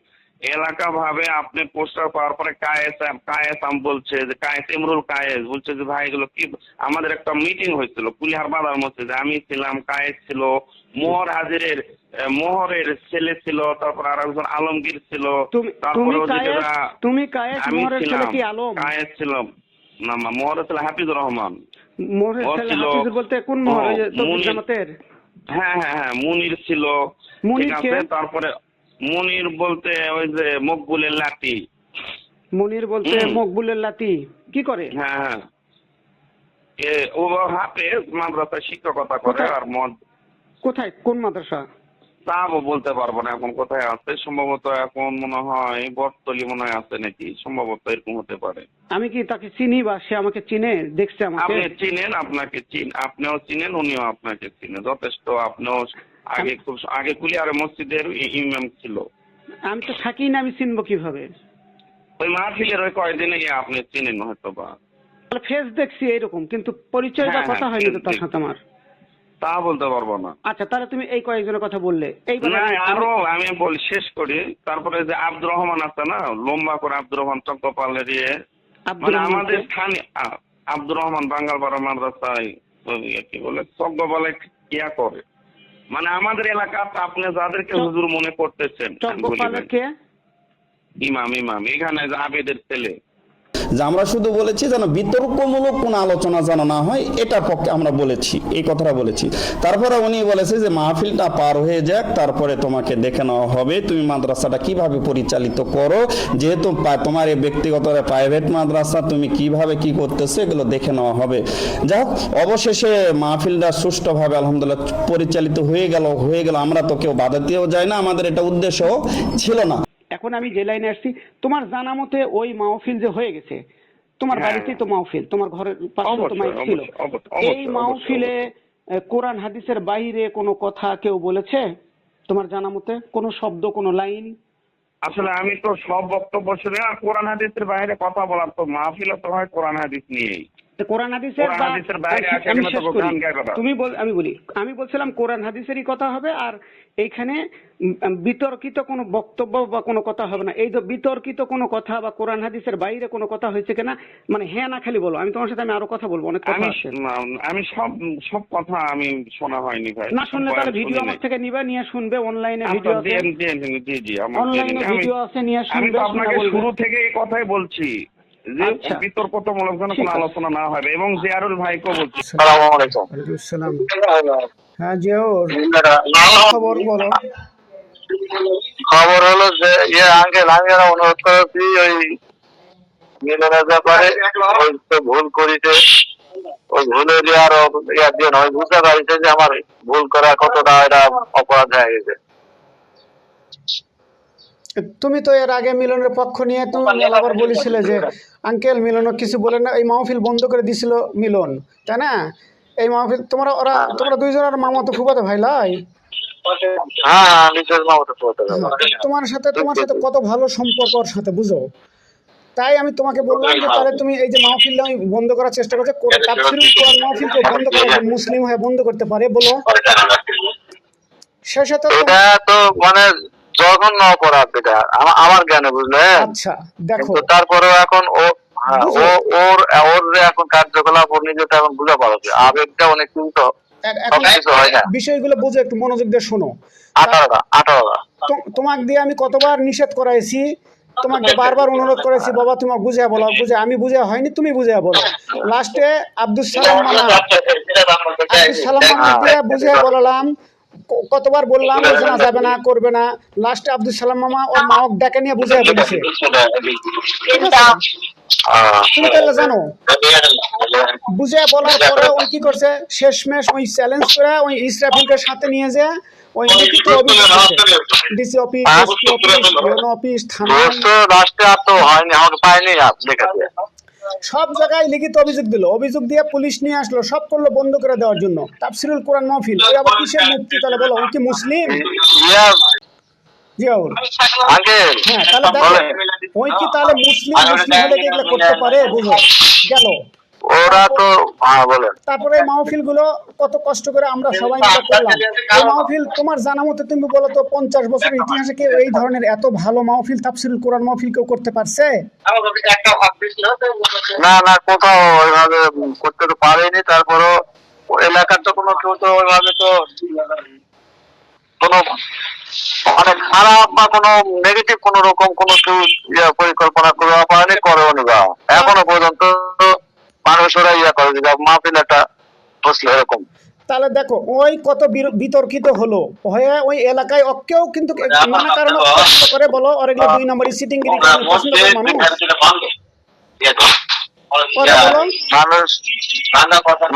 ও তো এখন ও নিজে নিজে বুঝছে এখন, বুঝলেন? আচ্ছা, তাহলে ও পছন্দ করে না, বুঝো। এখন ওকে নিয়ে আমি কত চেষ্টা করেছি ও ভালো করার জন্য, পারিনি। ওর প্রতিষ্ঠানে আমিও তো দান অনুদান দিয়েছি, ওই নিজেও বলেছে, তো সবাই দিছে। যখন আমি দেখলাম সিটিংগিরি করলো তখন আমি দেওয়া বন্ধ করে দিলাম। তখন তো আমি আর দেই না। আমি তো তুমি জানো আমি কি ওকে আমি ওর বন্ধ করে দেওয়ার জন্য আমি কিছু করেছি, কোনোদিন পরিকল্পনা করেছি তুমি বলতে পারবা? না না, ঠিক আছে, আমি তো ওইভাবে আপনি কখনো ইয়া করেন। অবশেষে মাহফিল হয়ে যাওয়ার পরে এই যে কয়েক 15-20 দিন পরে হয়তো সম্ভবত এরকম হবে, আমার মাদ্রাসার নামে 750 কেজি চাল বরাদ্দ হয়েছে, যেটা ডিসি মহোদয় উনি নিজেই বরাদ্দ দিয়ে থাকেন। শুধু এই চালটা আমরা মাদ্রাসাতে ইতিপূর্বে আমি কয়েকবারও পেয়েছি, আলহামদুলিল্লাহ। ডিসি যিনি ইউনো মহোদয় আছে এবং পিআরওসাই ইঞ্জিনিয়ার আরিফুল ইসলাম স্যার আছেন এবং যারা আছেন মোটামুটি মাদ্রাসাদের প্রতি ওনাদের খুবই একটা মাদ্রাসার যেগুলো রয়েছে খুবই মানে মূল্যায়ন করে ওনারা, খুব সবসময় খোঁজ খবর রাখেন ওনারা। এই জন্য মাদ্রাসা যেগুলো ইউনো মহোদয়, PRO sir, engineer Ariful Islam sir, ওনারা যথেষ্ট ভূমিকা রাখেন মাদ্রাসার জন্য। যাই হোক, পাওয়ার পরে উনি আমার মাদ্রাসার বিরুদ্ধে একটা রিপোর্ট লিখলেন যে 4 জন এতিমের জন্য 750 কেজি চাল বরাদ্দ করা হয়েছে। তারপরে উনি এটা লেখার পরে উনি ডিসি মহোদয়কে দিয়েছেন, ডিসি মহোদয় আবার ডিআরও স্যারকে দিয়েছেন, ডিআরও স্যার আবার ইউনোকে দিয়েছেন, ইউনো আবার পিআইওকে দিয়েছেন। সেখান থেকে আমি জানতে পারলাম তারপরে এখন ওখানে এই যে একটা মিথ্যা একটা নিউজ যে 4 জন এতিমের জন্য 750 কেজি চাল বরাদ্দ, এটা সম্পূর্ণ একটা ভিত্তিহীন। কারণ এই যে চাল যেগুলো বরাদ্দ হয় এটা শুধু এতিমদের জন্য নয়, এটা হচ্ছে গরিব অসহায় দুঃস্থ ছাত্রীদের জন্য এই চালগুলো বরাদ্দ হয়। আপনারা ইতিপূর্বে যেটা সাক্ষাৎকার নিলেন, আমার মাদ্রাসায় সর্বোচ্চ যেটা বেতন যেটা দেয় এটা হচ্ছে 1500 টাকা। এই জন্য অনেক সময় দেখা যাচ্ছে ইউনো থেকে ডিস্ট্রিক্ট থেকে যে চাল যেগুলো পাওয়া যায় এগুলোর দ্বারা ছাত্রীদের অনেক উপকার হয়। তারপরে উনি আরেকটা আমার বিরুদ্ধে একটা নিউজ করেছে। আসলে নিউজ করেছে ব্যক্তিগত স্বার্থে, যখন ওনার আঘাত লেগেছে যে আমার কারণে ওনাকে ওসিএ ফোন দিয়েছে, হয়তো ইউনো ফোন দিয়েছে অথবা গোয়েন্দা বিভাগ থেকে ফোন দিয়েছে, এই জন্য ওনার ব্যক্তিতে আঘাত লাগার কারণে সে আমার বিরুদ্ধে এগুলো মিথ্যা অপপ্রচার চালাচ্ছে যেগুলোর কোনো ভিত্তি নাই। সে আবার এবং এমন একটা মিথ্যা লিখেছে যে গায়ের টাকা বলে নাকি আমার কাছে রয়েছে, সে একটা মিথ্যা অপবাদ দিয়েছে। আমি আগে পয়না মাদ্রাসায় চাকরি করতাম, ওই পয়না মাদ্রাসার যিনি সভাপতি রয়েছেন মৃত আলহাজ আজিজুর রহমান, উনি যথেষ্ট আমাকে ছেলের মতনই সম্মান করতেন, স্নেহ করতেন এবং ওনার 4 জন ছেলে এখনো জীবিত রয়েছে, ওনাদের সাথে আমার খুব ভালো সম্পর্ক। উনি ওখানে লিখেছেন যে সভাপতি সাহেবের নাকি আইজার মাস্টার নাকি 40 লক্ষ টাকা ওনার পেনশনের টাকা, ওই টাকাগুলো নাকি আমি 9-6 করে 22 থেকে 23 লক্ষ টাকা নাকি আমি আত্মসাৎ করে নিয়ে এসেছি। আমি ওখানে আমি বললাম যে ভাই পয়না মাদ্রাসা এখনো রয়েছে, পয়না মাদ্রাসার কমিটি যারা রয়েছে তারাও এখানে রয়েছে এবং আজিজার মাস্টারের ছেলেরাও রয়েছে। তা আপনি তো সবসময় রাজশাহীতে এখন রয়েছেন, আপনাকে তো হয়তো কেউ আপনাকে নিউজ দিয়েছে, হয়তো আপনাকে ভুল তথ্য দিয়েছে, আরো হয়তো হিংসাত্মমূলক আপনাকে তথ্য দিয়েছে যে মিথ্যা তথ্যের ভিত্তিতে আপনি নিউজ করার ঠিক না। আপনি স্পটে আসেন, পয়না মাদ্রাসা আসেন, ওখানে কমিটিরা রয়েছে এবং গণ্যমান্য ব্যক্তি রয়েছে, হয়েছে, প্রয়োজনে প্রশাসনের লোক নিব এবং কমিটিদেরকে নিব, আরও আপনার যত মিডিয়ার প্রয়োজন হয় আপনার মন মতো আপনার পছন্দের মিডিয়া আপনি নেবেন, নেওয়ার পরে ওখানে বসে আলোচনা হবে। আপনি যেটা নিউজ যেটা করেছেন এটা সম্পূর্ণ ভিত্তিহীন। আমি তারপরে নিউজ করার পরে আমি মাদ্রাসায় গিয়েছিলাম, ওই যে সে যেহেতু বলেছে যে ওনার 4 ছেলের সাথে সাক্ষাৎ করেছে, 4 ছেলে সাক্ষাৎকার দিয়েছে, তারপরে ওনার ছেলেরা যে ইসমাইল রয়েছে, আজমাইল রয়েছে, 2 ছেলে বললাম যে না ভাই আমাদের এই বিষয়ে ওদের সাথে কোনো কথাই হয় না। সে একদিন আমাদের মাদ্রাসায় এসেছিল, সেই দিনটা ছিল সুধী সমাবেশের দিন। সে বললো যে আমি একটু আপনার সাথে কথা বলবো, 10টা মিনিট সময় দেন। সে বললো যে না আমার কাছে এই মুহূর্তে সময় দেওয়ার টাইম নাই, আমাদের 1700 মানুষের আয়োজন করা হচ্ছে, আপনাকে সময় দিতে পারবো না, আপনি পরে এক সময় আসেন। তারপরে উনি কারবার সাথে কি গল্প কি করছে না করছে, তারপরে উনি চলে গেছেন, যে কথার আসলে কোনো ভিত্তি নাই। আমি বলতে চাই উনি একজন শিক্ষিত হয়ে সাংবাদিক হয়ে ব্যক্তিগতভাবে আক্রোশ আমার উপর কেন চাপাইয়ে দিচ্ছে, আমি এটার তীব্র প্রতিবাদ জানাই। না সমস্যা তাই না? যে আজকে এমন একটা দিনে আপনি উপস্থিত হয়েছেন, এই জন্য আল্লাহ পাকের কাছে লাখো কোটি শুকরিয়া। আল্লাহর দয়া, সব আল্লাহর দয়া, বিশাল শুকরিয়া যে এরকম একটা অনুষ্ঠানে আপনি উপস্থিত হতে পারছেন। সবই আল্লাহর দয়া। আচ্ছা শোনেন, সংক্ষেপে আপনার এই প্রতিষ্ঠানের বর্ণনাটা একটু দেন, একটু জানি। সে তো শোনো, এদিকে আসো, তুমি একটু শোনো, তুমি যেহেতু খোঁজ লিখতেছো, লিখবেনি বলেন একটু। এই প্রতিষ্ঠানটা আপনার বাবা করেছিলেন, আপনি আমাকে ফোনে বলেছিলেন, একটু শুধু সংক্ষেপে 1 মিনিটের মধ্যে বলেন পুরো ইতিহাস, আপনি যা জানেন, যা কিভাবে করলেন প্রতিষ্ঠানটা, আপনার বাবা কিভাবে করলো, এটা। ওইরকম তো প্রস্তুতি আমাদের না, এমনি এমনি এমনি এমনি সংক্ষেপে বলেন। না ওইরকম না, আসলে বাবার পূর্ব পরিকল্পনা একটা ছিল, প্রতিষ্ঠান একটা করবে। আপনার বাবার নাম কি ছিল? আমার বাবার নাম Mohammad Azizur Rahman master. Azizur Rahman master, primary স্কুলের শিক্ষক। এই প্রাইমারি স্কুলের শিক্ষক, পাশে আমাদের প্রাইমারি আচ্ছা আচ্ছা সরকারি প্রাথমিক বিদ্যালয়। আচ্ছা আচ্ছা, এই স্কুলের প্রধান শিক্ষক ছিলেন। হ্যাঁ, তার একটা পরিকল্পনা ছিল একটা দিনী প্রতিষ্ঠান করবে, প্রতিষ্ঠান তৈরি করবে। একদিকে কিনে নিয়ে নিজের নামে কিনে 10 কাঠা মাদ্রাসার নামে দিয়ে ওয়াকফ করে দিয়ে দেয়। আচ্ছা, তো সেই দিনে ভিত্তি স্থাপন শুরু হয়েছে মাশাআল্লাহ। তারপর ইনশাআল্লাহ আজকে এই পর্যন্ত। মাদ্রাসার নামটা কি দিবেন? সাইনবোর্ডে কি যেন দেখলাম, আপনি বলেন।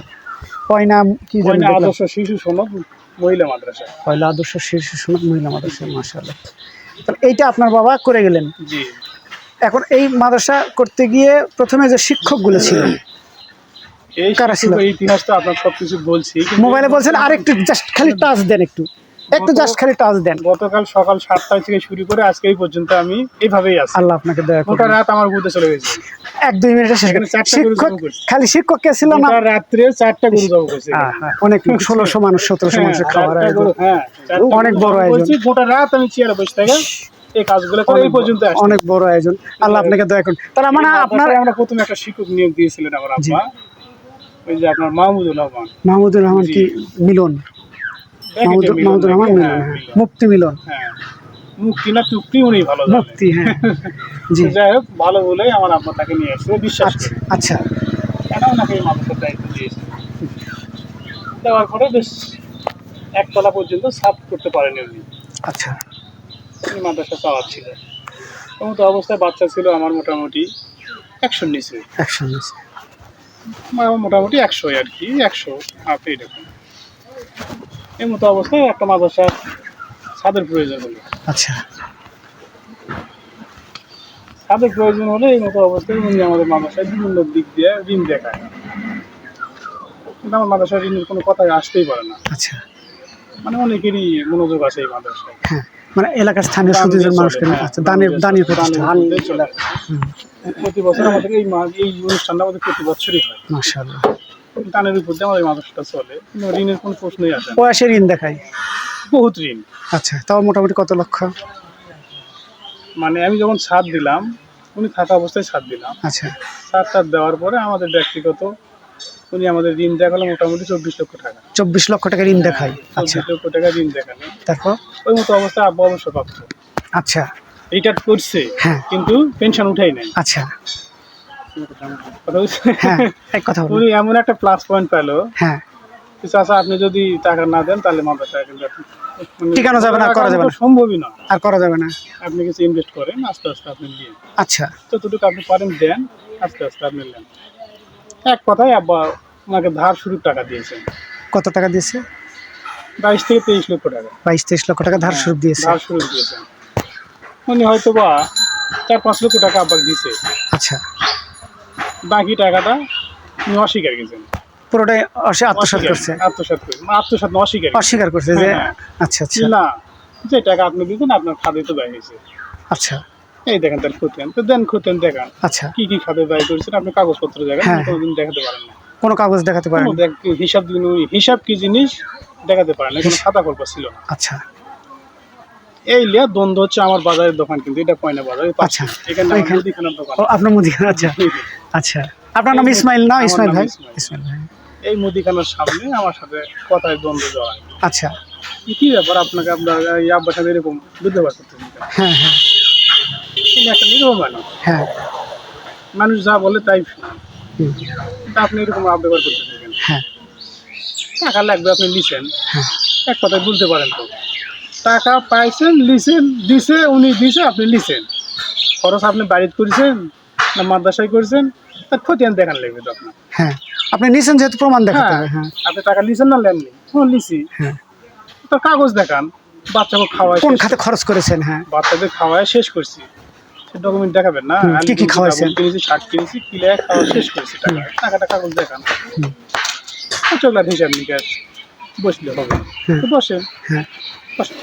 আচ্ছা, এমন তো অবস্থায় উনি আবার আসে 1-1.5 লক্ষ টাকা বলে, এই মুহূর্তে 1-1.5 লক্ষ টাকা না দিলে মানুষ আমার বাজারে কোথাও যেতে দিচ্ছে না, পানিওয়ালারা, পাইনিওয়ালারা, দোকানদাররা। এই চাউলওয়ালা টাকা পাবে, খড়িওয়ালা টাকা পাবে, এই কাঠওয়ালা টাকা পাবে, এই ওর উপরে আবার 1-1.5 লাখ টাকা নেই? হ্যাঁ, আবার নিবে টাকা।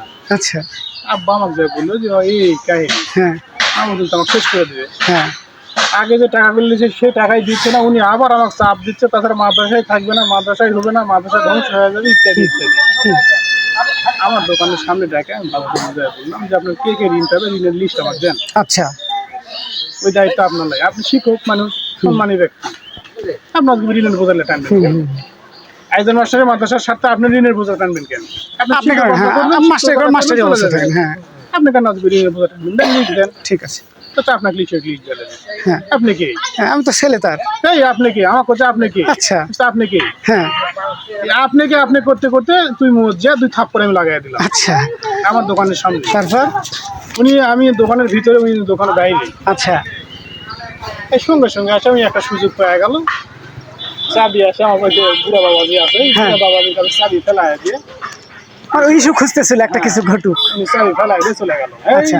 মাস্টারের বেটা আমার মান অপমান করে মাদ্রাসাতে বাড়ি করে দিল। হুম, যে ভাইয়ের সাথে আপনার পরিচয় করেছিলাম মাঠে, এই মুহূর্তে বয়স হ্যাঁ হ্যাঁ, একটু আগে কথা বলে, হায়দার, আমার মাদ্রাসার কেশিয়ার। হায়দার, হ্যাঁ, ক্যাশিয়ার, আচ্ছা। ভাই ছিল ভালো। জি ক্যাশিয়ার, আচ্ছা হায়দার ভাই ছিলেন না আপনি? নূর ভাই, হায়দার ভাই, ব্রিজ মোড়, ওই দোকানদার নেই? হ্যাঁ হ্যাঁ, আচ্ছা, হ্যাঁ তারপর? ওনাকে যা বিচার দিল, হ্যাঁ, উনি আমাকে ডাকলো, ইসমাইল আসো দেখি। হুম, কি হয়েছে? ভাই এই হালত, শালা তো বেয়াদবরি, হুম, এই ব্যাপার নিয়ে এরকম করবে। আচ্ছা তাই যা হবার হয়েছে, তাহলে ডাকো, ডাকেন। আসে না, আসে না, আসে না, এই মতো মাদ্রাসা ছেলে দেখা যাবে না। আমার মাদ্রাসার ভিতরে 6টা শিক্ষিকা, হুম, কোনো ছেলে শিক্ষক ছিল না, উনি একাই। হুম, সেই অবস্থায় আর একটা শিক্ষক আমি কালেকশন করে নিয়ে আসলাম 3 দিন পরে। হুম। আমি শুরু করলাম, আজ পর্যন্ত উনি হিসাব বিষয় বুঝাইতে আসেন। সারা বাকি টাকা, পেনশনের পুরো টাকা, জমানো টাকা 40 লক্ষ টাকা, 39 লক্ষ টাকা। হ্যাঁ, এখান থেকে আব্বা আম্মা হজ করে আসবে, আমাদের সংসারে 1 টাকাও তিনি খরচ ইনভেস্ট করেন না। এই 39-এর মধ্যে শুধু হজ করার খরচ, মা বাপের হজ করার খরচ, মাদ্রাসার পিছনে খরচ করছে, কিন্তু মাদ্রাসার কোনো ডকুমেন্ট নাই, এটাই আমাদের আফসোস। হুম, ওই কোনো প্রমাণ আর রাখেন না, অটোমেটিক দেখা যাচ্ছে আমার মাদ্রাসায় চাকরি করে, ওই মাদ্রাসার জমি রেজিস্ট্রি করতেছে আপনার টাকা দিয়ে। না, আপনার বাবা? আমি তো এই কথা বলবো না, আমার টাকাটা করতেছে। আমার মাদ্রাসায় ওই 10,000 টাকা বেতনে চাকরি করে, হ্যাঁ অথচ ওর করে খাওয়ার কিছু নেই, হ্যাঁ, সামান্য একটা হিরো সাইকেলে যাতায়াত করে, আচ্ছা, একটা 4,000 টাকা দামের সাইকেলে উনি যাতায়াত করে, উনি কিভাবে জমি রেজিস্ট্রি করে? সে অবস্থায় রেজিস্ট্রি হ্যাঁ, করলো। উনি যা জমি রেজিস্ট্রি করতেছে। তারপর তারপর? কয়েকদিন পরে আব্বাকে আবার বলতেছেন, চাচা আমি একটা মাদ্রাসা করবো। আচ্ছা কোথায়? আমার বাড়ির পাশে। আচ্ছা, তারপর মাদ্রাসা করাটা কি ট্রাপ ব্যাপার, কিন্তু দেখতেছো এখানে তো বুঝতে পারি। এখানেই পারিচ্ছ না, ওখানে কেমনে পারবা? চাচা আমি আমার শখ, আমি নিজস্ব একটা মাদ্রাসা করবো। আচ্ছা, তো তুমি মাদ্রাসা করলে এটা কম সময় দেবো, ওটা কম সময় দেবো, হ্যাঁ, ওটাতে আপনার বৌমার সময় দেবে, আমি এটা সময় দেবো, অসুবিধা নেই, আচ্ছা চালাবো, আমি অসুবিধা নেই, আপনি টেনশনের কোনো কারণ নেই। আচ্ছা, বলে, বাবা পারলে তুমি করো, হ্যাঁ। কিন্তু আমার মাদ্রাসা ঠিক জায়গা, তুমি পারলে করো। তারপর তলা আপনার খুঁজে দেখা গেল যে আসলে কিছুই না, যে মাস্টার সমস্ত টাকা পয়সা নিয়ে যায়, আমি ওইদিকে করে ইনভেস্ট করেছে। এইদিকে আমি তলা খালি করে দিয়েছে। এদিকে আপনাকে ফুটা করে দিয়ে ওদিকে যে সে ইনভেস্ট করে নিজের প্রতিষ্ঠান বানিয়ে ফেলছে। তা আপনার ওই সেদিন আমাকে বলছিলেন যে আপনার বাবা ওই যে ওর জন্য বলছে, ও জানলো শোনার জন্য বলছিলাম আসলে আপনার বাবার হজ করার টাকা বাদ দিয়ে বাকি টাকা তো এখানে ইনভেস্ট করা, সব টাকা ওই হিসাব ছাড়াই ব্যয় হিসাবে করে নিয়ে কোনো হিসাব না দিয়ে টাকাগুলো এখান থেকে নিয়ে যে জমি কিনছে। আপনার বাবা তো এখানে মসজিদ মাদ্রাসা উদ্বোধন করার জন্য গেছিল বলছিলেন আপনি, গেছে কিন্তু সেই ওয়াকফ করার কথা বলে ওয়াকফ করার কারণে আব্বু ওই জায়গায় ছিল না, বলছিল যে ওয়াকফ করবো এই শর্তে নিয়ে গেছে, নিয়ে যে ওয়াকফ করেনি যখন শুনছে নিজস্ব নাম করছে না ভাই নিজস্ব নামে তখন আর উদ্বোধন করেনি চলে আসছে। আমি নয়, আচ্ছা আচ্ছা ওয়াকফ পার্টি আমি নয়। আচ্ছা তুমি ওয়াকফ করে দাও, যখন দেখো তখন দেবে।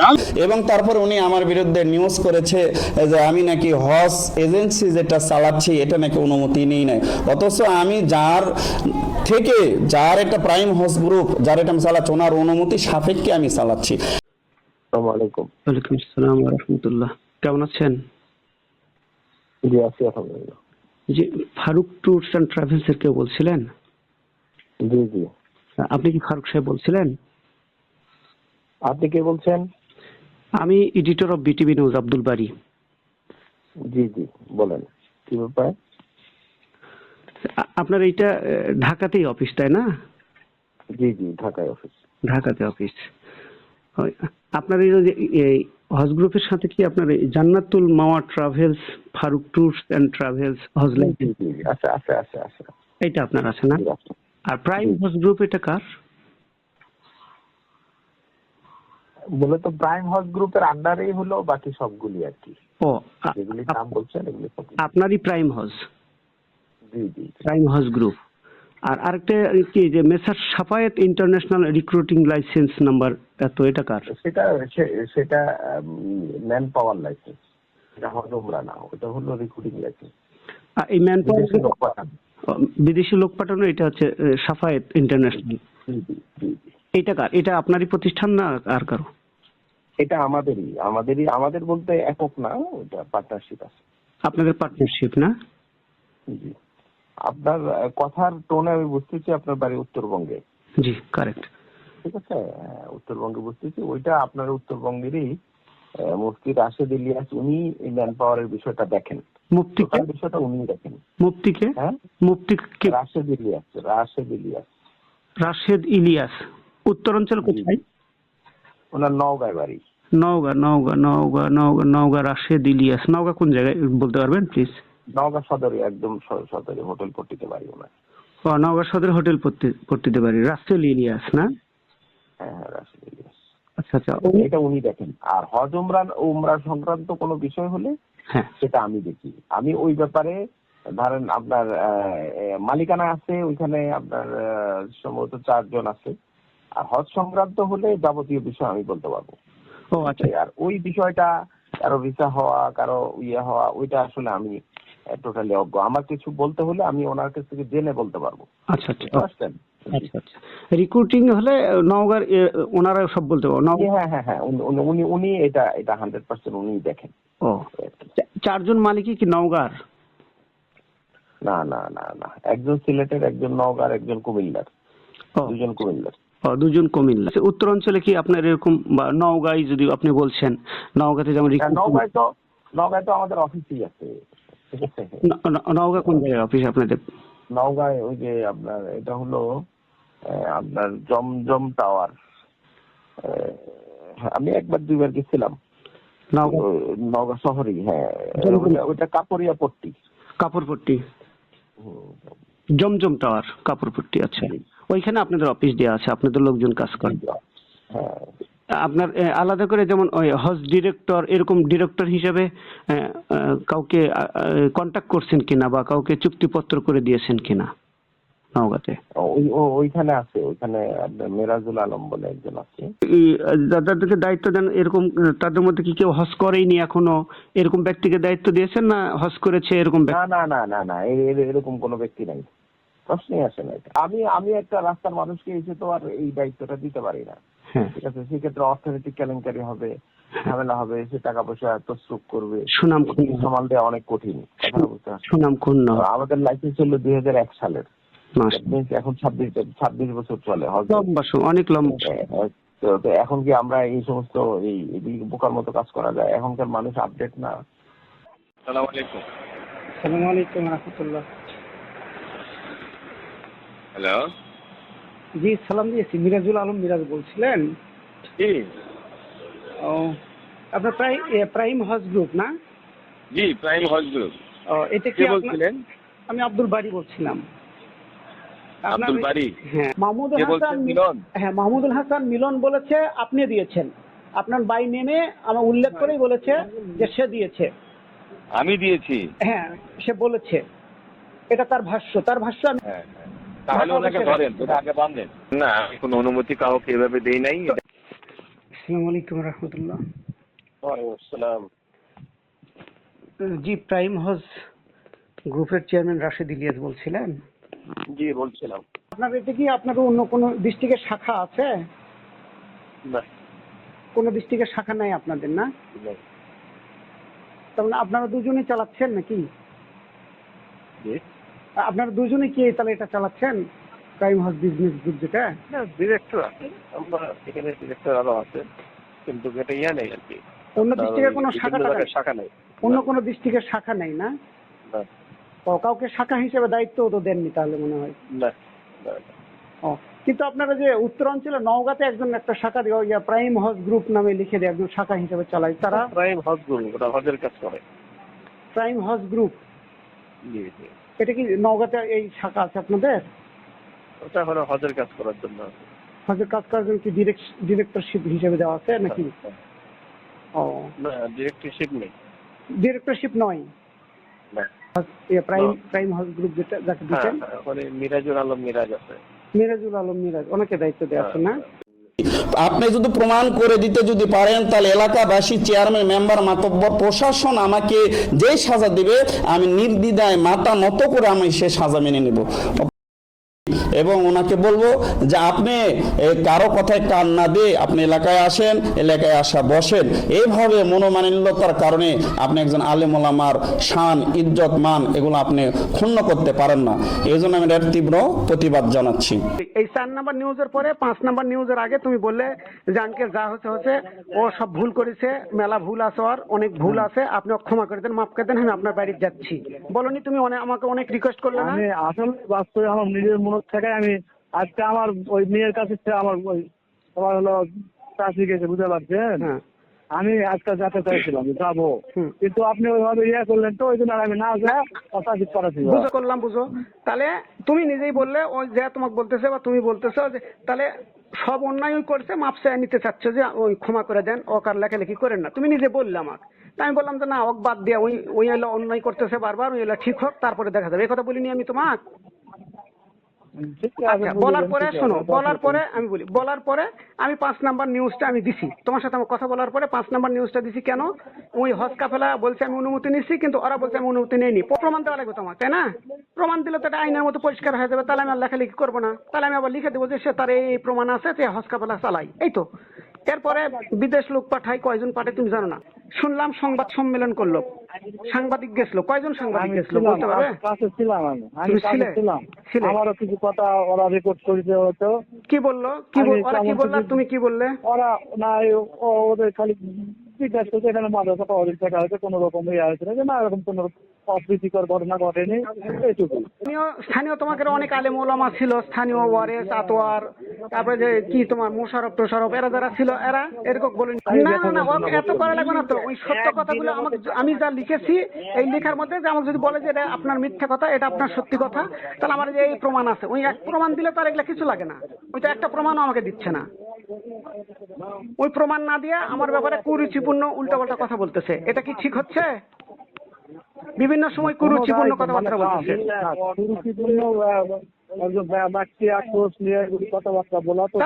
আমি বারবার বলতেছি যে আমি তোমার নিউজ করে থাকছি, নিউজের যদি কোনো অসত্য তথ্য থাকলে তুমি সেটা প্রমাণ করো আমার সাথে। ওই তো আমাকে তথ্য দিলে তো আমি প্রমাণ হবে। মনে করো ওই হজ কাফেলা বানাইছে, তাহলে ওর যদি ডকুমেন্টস থাকে, ওর নিয়োগপত্র থাকে, তাহলে আমার কাগজ দিলে তো আইনের মতো পরিষ্কার হয়ে গেল, আমি লিখে দিতে পারবো যে ওই এখন এগুলো পাইছে। তো ওগুলো দেয় না কেন? এগুলো ছাপায় রাখ। জি, আমি বলি, আমার দ্বারাই কারো অন্যায় কোনোদিন করেছি তোমার জীবদ্দশায় বলতে পারবা? না না,